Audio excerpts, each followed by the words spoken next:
तो देखते हैं स्टूडेंट, अगला सवाल 2025 का 22 जनवरी का मॉर्निंग शिफ्ट का क्वेश्चन है और ये है मॉडर्न फिजिक्स का क्वेश्चन। इजी क्वेश्चन है, कोई इसमें भी दिक्कत नहीं आती। तो electron in the ground state, ground state है, इसका मतलब है कि n की वैल्यू यहाँ पर कितनी है 1। याद रखिए ग्राउंड स्टेट का मतलब है n की वैल्यू कितनी है 1 of the hydrogen atom having the orbital, और रेडियस हमें गिवन है इसका 5.3 10 की पावर -11।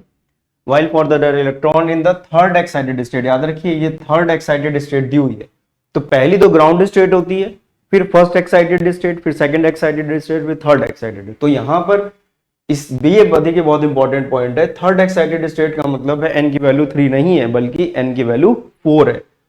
ठीक है ना, ये n इक्वल टू 1 ये ग्राउंड स्टेट होती है, फिर ये n इक्वल टू 2 ये फर्स्ट एक्साइटेड स्टेट, फिर ये सेकंड एक्साइटेड स्टेट, फिर ये थर्ड एक्साइटेड स्टेट। तो n इक्वल टू 4 जो है वो थर्ड एक्साइटेड स्टेट होती है। यही सबसे ज्यादा मेजर गलती हम लोग कर सकते हैं। तो इस बात का हमें बहुत ध्यान रखना है कि थर्ड एक्साइटेड स्टेट का मतलब है n की वैल्यू कितनी है 4 है। तो इस बात को ध्यान में रखिए, तो अब काम हो जाएगा। यही मेजर एक दिक्कत इसमें बच्चे कर सकते हैं। और उसका रेडियस गिवन है, डी ब्रोगली वेवलेंथ, आपसे उनका रेशियो पूछा गया। तो हमें मालूम है बोर मॉडल के हिसाब से L equal to N H upon 2 pi होता है। n जो है वो ऑर्बिट है, किस ऑर्बिट में, n इक्वल टू 1 2 3 4 जो भी हमारे पास होता है। और L है एंगुलर मोमेंटम, जिसको हम लोग लिख सकते हैं mv into R equal to N H upon 2 pi. और इसको क्या लिख सकते हैं, ये लिखा है मोमेंटम, ये क्या है मास इंटू वेलोसिटी। और हमें ये मालूम है कि P इज इक्वल टू कितना होता है h बाय लैम्डा। P क्या है, मोमेंटम है।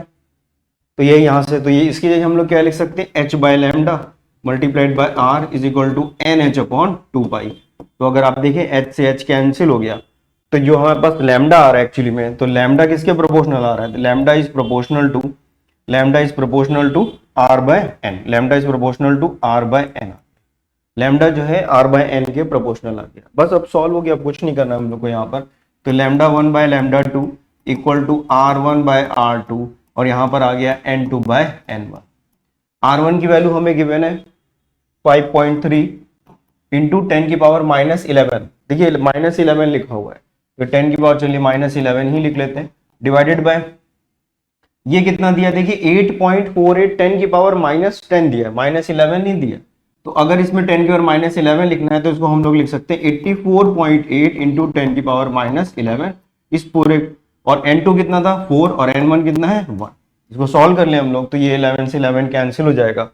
और इसको अगर आप सॉल्व करेंगे तो ये वैल्यू नीचे आ रही है इसका 16 टाइम्स आ रही है, और ये यहाँ से सॉल्व करेंगे तो ये 4 आ गया। तो लैम्डा 1 बाय लैम्डा 2 की वैल्यू 1/4 आ गई। ठीक है ना, तो आंसर कितना आ जाएगा 4 आ जाएगा, इसका आंसर ए आंसर। ठीक है ना, ground state to the excited state, तो ये वैल्यू हमारे पास 4 आ जाएगी। तो इस तरह से ये प्रॉब्लम हमारा सॉल्व हो गया। रेशियो पूछा गया, 1/4 नहीं दिया, केवल 4 दिया हुआ है, तो ये 1/4 आ रहा है हमारे पास, तो इसी तरह से सॉल्व कर पाएंगे।